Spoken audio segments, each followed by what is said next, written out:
Bismillahirrahmanirrahim.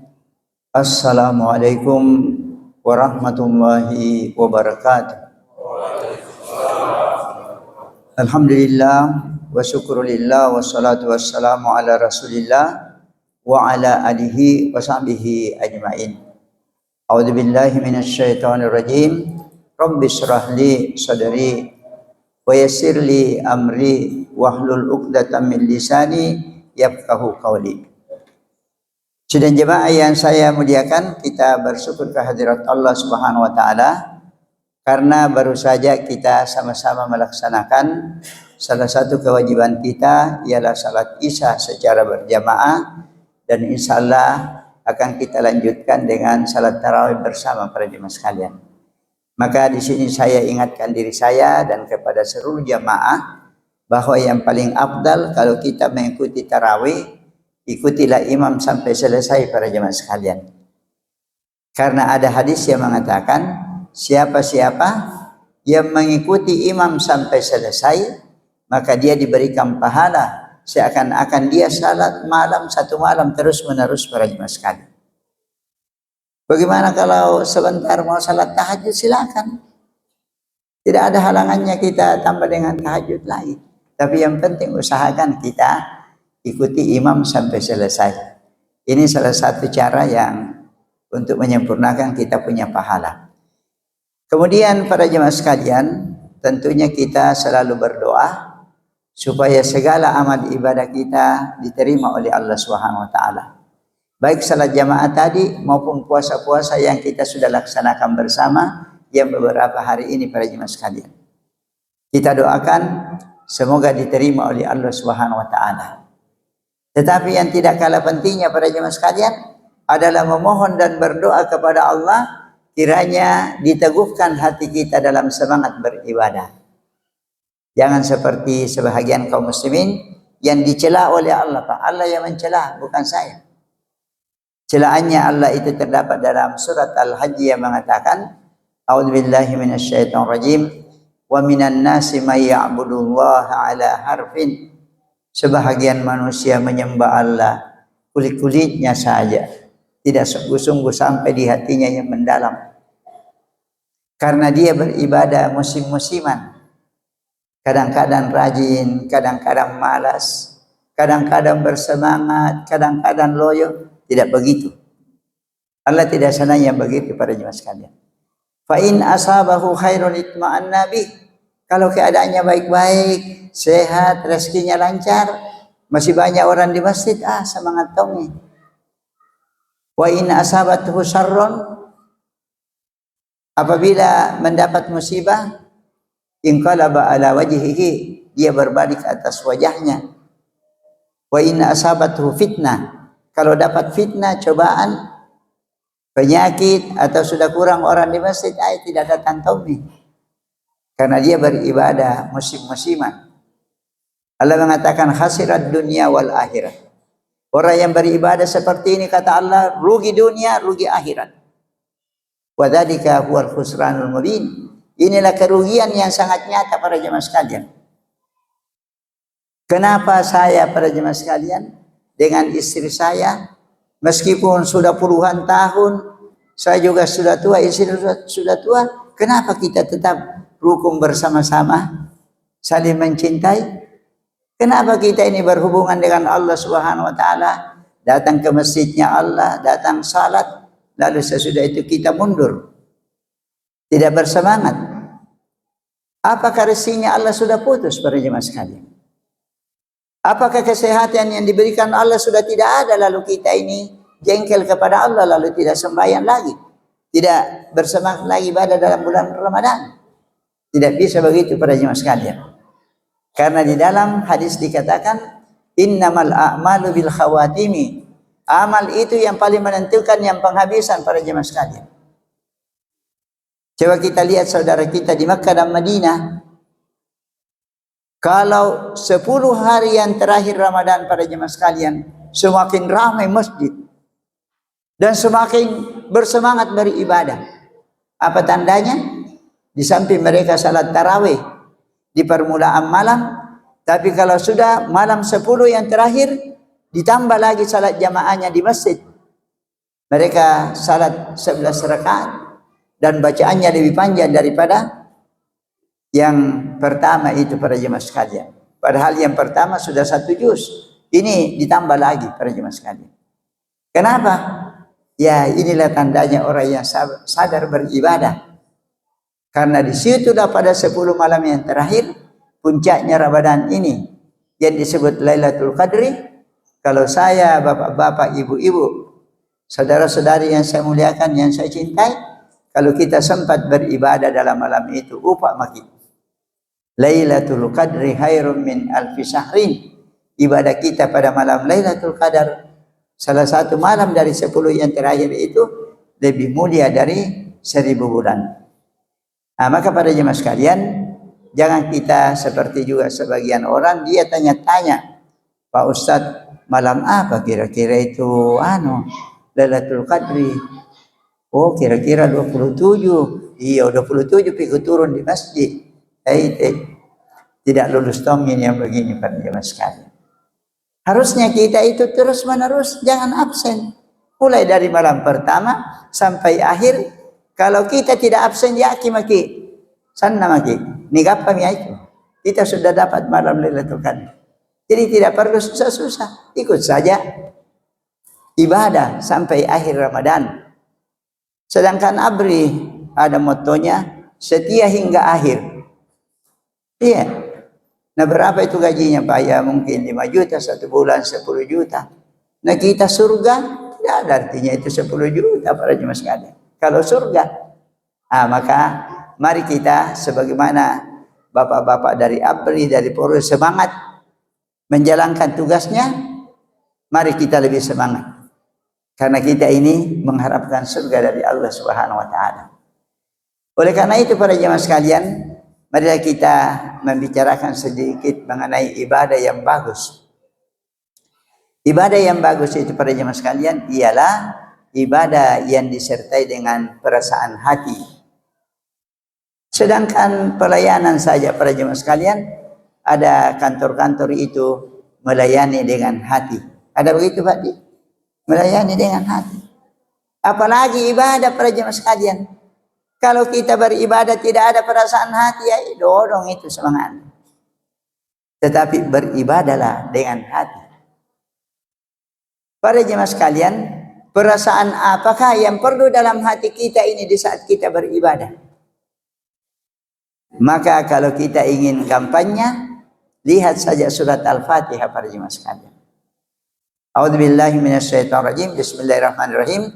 Alhamdulillahirabbil alamin. Segala puji bagi Allah Tuhan semesta alam. Ini Pak. Kenapa hadirin dan hadirat mengatakan segala puji bagi Allah Tuhan semesta alam? Kita ucapkan ini seharusnya karena kesadaran hati kita. Apa yang disadari hati kita? Yang disadari hati kita adalah firman Allah yang mengatakan, wa in ta'uddu, bagaimana semuanya itu Pak? Wa in ta'uddu nikmatallahi la tuhsuha.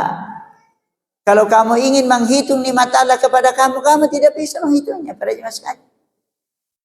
Bisakah dihitung nikmat mata ini? Berapa harganya?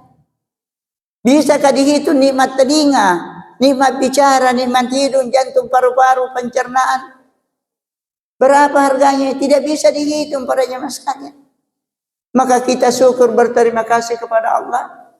Lalu dari rasa syukur ini timbul rasa cinta kepada Allah Subhanahu wa taala. Maka beribadahlah dengan syukur dan cinta para jemaah sekalian.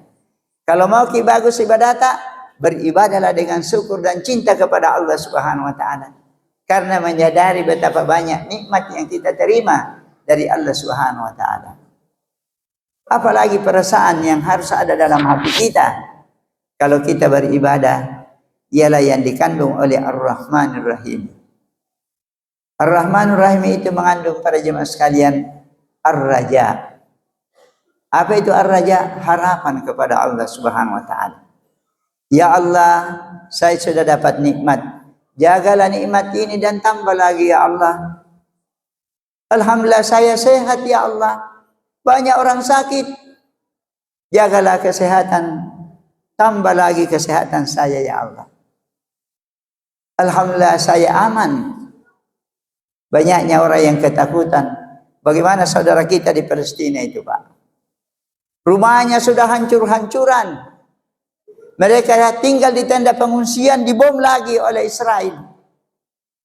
Laknatullah. Jadi para jemaah sekalian, menurut anjuran para ulama kita, jangan bosan dan berhenti mendoakan saudara kita di Palestina Pak. Apa tahu mau paling? Jangan berhenti mendoakan. Kalau ada pengumpulan dana, mari kita memberikan dana kita sesuai kemampuan kita Pak. Kenapa? Karena innamal mu'minuna ikhwah. Orang beriman itu bersaudara menurut Allah Subhanahu wa taala. Bagaimana penderitaannya di sana, Pak?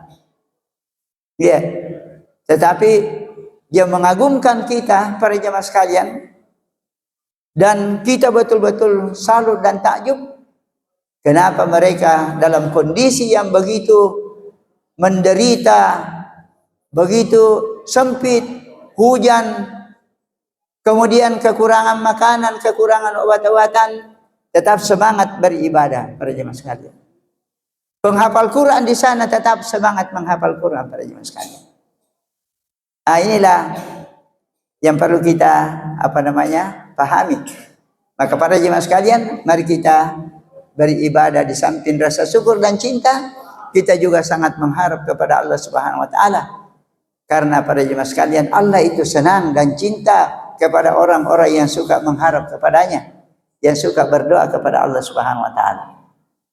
Kalau ada hamba Allah yang tidak lagi berdoa, Allah marah kepadanya para jemaah sekalian. Karena itu orang tidak tahu diri.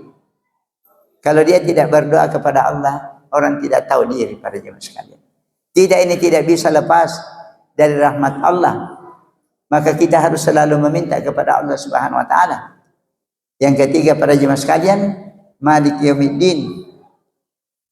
Hendaklah kita mengambil apa yang dimaksud Malik Yaumiddin di sini. Dia menguasai hari pembalasan. Hendaknya dari ayat ini menimbulkan rasa takut para jemaah sekalian. Rupanya ada hari pembalasan. Rupanya sesudah mati ini, sesudah hidup ini ada mati. Bagaimana kalau mati para jemaah sekalian? Coba kita bayangkan bagaimana kalau kita mati, lalu diantar ke kuburan sendirian, baru digalikan liang lahat, kita dimasukkan di dalam, baru dipasang papannya, baru ditimbuni tanah sendirian. Tidak ada orang yang cinta kepada kita mau masuk sama-sama dalam kuburan. Tidak ada juga uang yang dimasukkan di situ. Tidak ada juga meskipun panglima, tidak ada juga pistolnya masuk di situ para jemaah sekalian. Yang masuk di situ cuma amalnya saja. Amalnya yang menentukan. Kalau amalnya baik, maka kuburannya menjadi salah satu dari taman-taman surga. Tapi kalau dia hidup di dunia lupa kepada Allah, maka kuburannya menjadi salah satu jurang dari jurang api neraka para jemaah sekalian. Jadi beribadahlah kepada Allah dengan rasa takut. Nah, jadi para jemaah sekalian, kita itu beribadah disertai dengan perasaan hati syukur dan mencintai Allah. Yang kedua, kita sangat mengharap kepada Allah. Yang ketiga, kita itu takut kepada Allah Subhanahu wa taala para jemaah sekalian. Mari kita melihat contohnya bagaimana salah satu ibadah yang selalu kita lakukan setiap hari sekurang-kurangnya 5 kali sehari semalam, ialah salat. Coba kita lihat para jemaah sekalian, dalam salat ada ayat yang mengatakan qad aflahal mu'minun. Sungguh beruntunglah orang-orang yang beriman. Orang beriman bagaimana yang beruntung? Alladzina hum fi salatihim, ialah orang-orang yang di dalam salat mereka bagaimana? Khasyi'un, hatinya khusyuk kepada Allah. Ini lagi-lagi hati yang khusyuk para jemaah sekalian.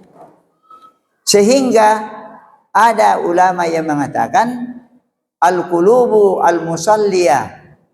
Sebenarnya yang salat itu hati yang salat para jemaah sekalian. Memang fisik ini kelihatan salat, tapi menurut mereka fisik kita yang salat ini hanya sama dengan gunung es. Bagaimana itu gunung es para jemaah sekalian? Kecil kelihatan di atas permukaan laut, tapi yang di bawah itu besar, Pak. Besar itu. Apa artinya? Ini gerakan salat kita nilainya cuma kira-kira 5% para jemaah sekalian. Yang dinilai dari sini cuma 5%. Tetapi yang tidak kelihatan itulah yang 95%. Jadi gerakan fisik kita nilai pahalanya cuma 5%. Sedangkan yang ada di dalam hati ini, apa yang ada dalam hati ini? Kalau yang ada dalam hati cinta, syukur kepada Allah, harapan kepada Allah, takut kepada Allah, inilah yang 95% didapatkan pada jemaah sekalian. Maka inilah yang menunjukkan betapa pentingnya kita menyertakan hati kita dalam beribadah, sehingga dalam hadis itu dikatakan, innallaha la yanzuru ila ajsamikum wala ila suwarikum. Allah tidak menilai kepada bentuk tubuh kamu, Allah juga tidak menilai kepada roman muka kamu, walakin yanzuru ila qulubikum. Yang dinilai Allah hati kamu, dinilai oleh Allah Subhanahu wa taala. Beliau dalam salah satu hadis mengatakan, ala inna fil jasadi mudghah. Ketahuilah dalam jasad manusia ini ada segumpal daging.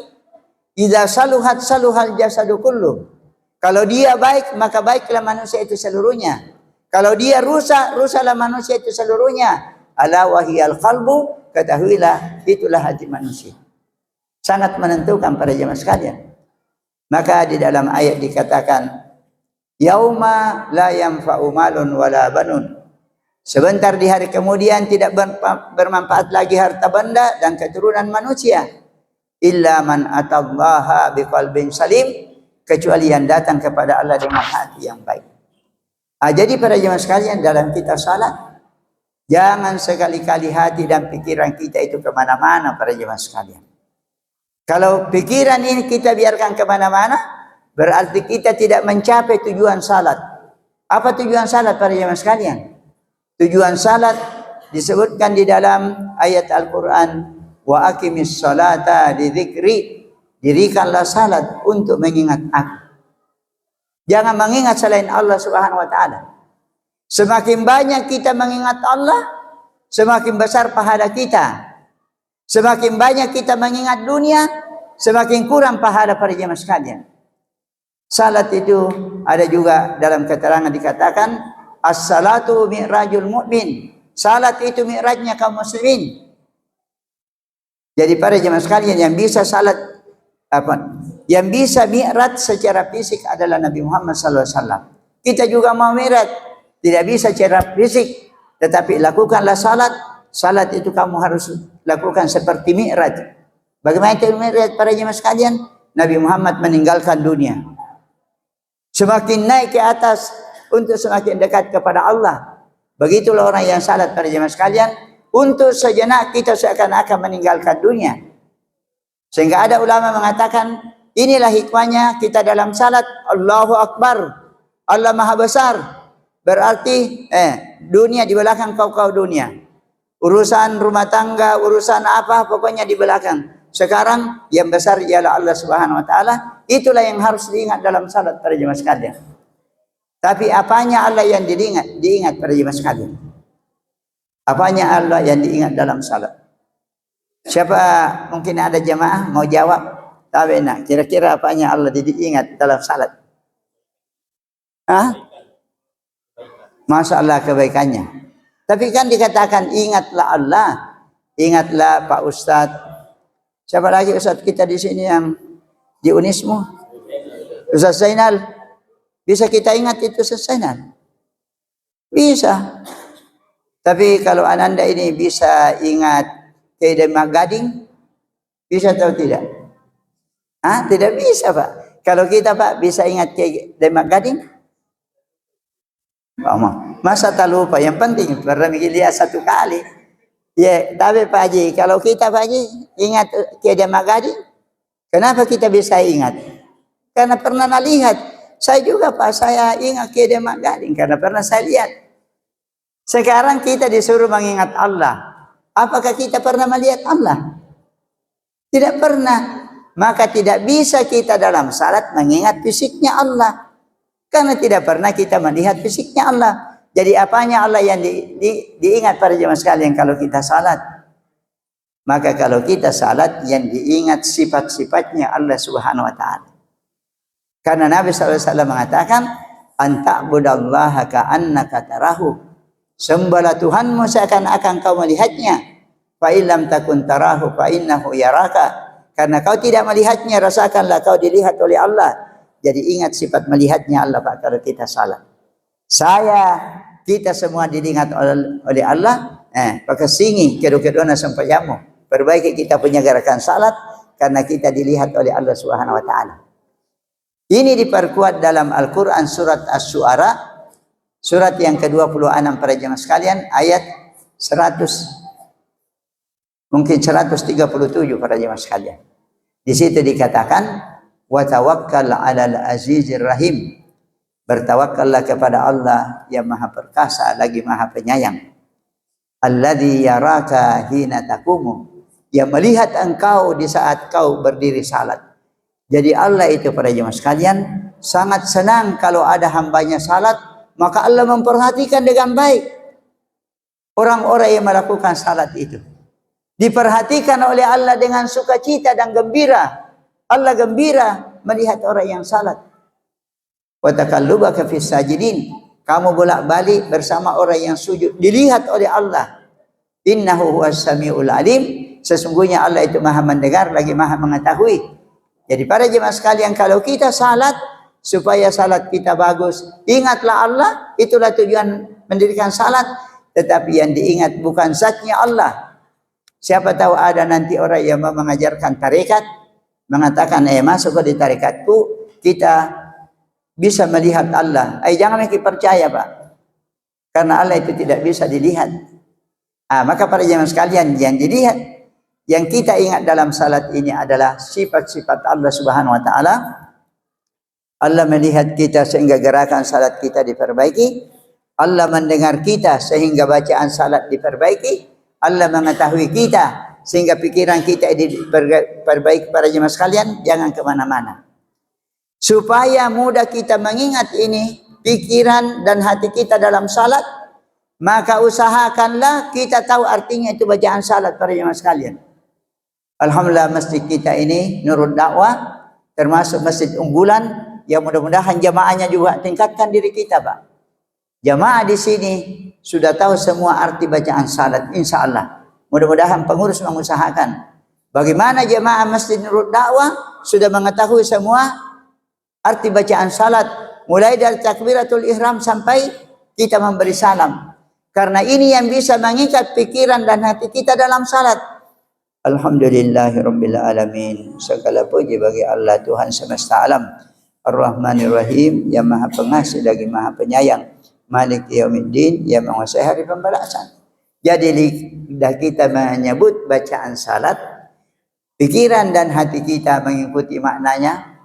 Kalau ini kita resapi pada jemaah sekalian, mungkin keluar air mata kita Pak, kita tidak rasakan. Kalau kita resapi itu makna bacaan. Banyak sahabat Nabi, banyak ulama-ulama menangis kalau salat para jemaah sekalian. Karena tersentuh dengan makna daripada bacaan-bacaan salat itu. Jadi para jemaah sekalian, saya katakan tadi kalau kita salat, maka hendaklah hati kita ikut salat dengan perasaan syukur dan cinta, harapan yang besar dan takut. Kemudian kalau kita salat para jemaah sekalian, rasakanlah bahwa kita dilihat oleh Allah, kita didengar oleh Allah, dan kita diketahui oleh Allah. Dan supaya pikiran kita itu bisa terjaga, maka usahakanlah kita mengetahui makna bacaan salat. Selanjutnya para jemaah sekalian, supaya kita punya salat itu lebih baik, dalam hadis dikatakan, "Shalli salata muwaddi'in." Salatlah seperti salatnya orang yang sudah mau mengucapkan selamat tinggal kepada dunia ini Pak. Apa artinya menurut ulama kita? Bagaimana kalau kita salat, kita timbulkan perasaan dalam hati kita, saya perbaiki salat Isya ini. Siapa tahu umur saya sudah tidak sampai subuh sebentar. Saya perbaiki salat subuh saya sebentar. Kenapa? Siapa tahu umur saya tidak sampai kepada duhur. Seakan-akan salat yang kita lakukan ini adalah salat yang terakhir. Yang terakhir kami sampaikan pada kesempatan ini para jemaah sekalian, jangan bosan berdoa kepada Allah supaya kita itu dibantu oleh Allah bisa beribadah dengan baik para jemaah sekalian. Jangankan saya, jangankan bapak-bapak dan ibu-ibu, saudara-saudari yang saya muliakan, Nabi Ibrahim saja Pak, yang sudah Nabi dan gelarannya kekasih Allah, dia masih merasa perlu berdoa supaya dibantu, supaya salatnya bagus. Itulah doa beliau dalam surat Ibrahim, surat yang ke-14 ayat 40 pada jemaah sekalian, yang mengatakan, Rabbi ja'alni muqimas shalah. Tuhanku, jadikanlah aku orang yang mendirikan salat dengan baik. Wa min dzurriyyati, begitu pula keturunanku. Dan para jemaah sekalian, Nabi sallallahu alaihi wasallam juga mengajarkan kepada seorang sahabatnya yang dicintainya. Beliau berkata, ya Mu'adz, wahai Mu'adz, inilah uhibbuka, saya cinta kepadamu Mu'adz. Jangan sekali-kali meninggalkan dan melupakan membaca setiap akhir salat doa yang mengatakan, Allahumma ya Allah, a'inni, tolonglah aku, ala dzikrika, untuk selalu berzikir kepadamu, wa syukrika, dan bersyukur kepadamu, wa husni ibadatika, dan memperbaiki ibadah kepadamu. Saya tutup ceramah saya ini dengan mengajak jamaah, mari kita membaca doanya Nabi Ibrahim dan doanya Nabi Muhammad sallallahu alaihi wasallam. A'udzubillahi minasyaitonir rajim.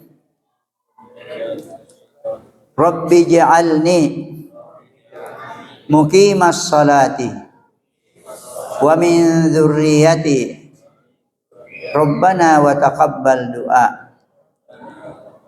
Allahumma a'inni ala dzikrika wa syukrika wa husni ibadatika. Amin ya rabbal alamin. Semoga bermanfaat. Subhanakallahumma rabbana bihamdik, asyhadu an la ilaha illa anta, astaghfiruka wa atubu ilaik. Hadanallahu iyyakum ajmain. Wassalamualaikum warahmatullahi wabarakatuh.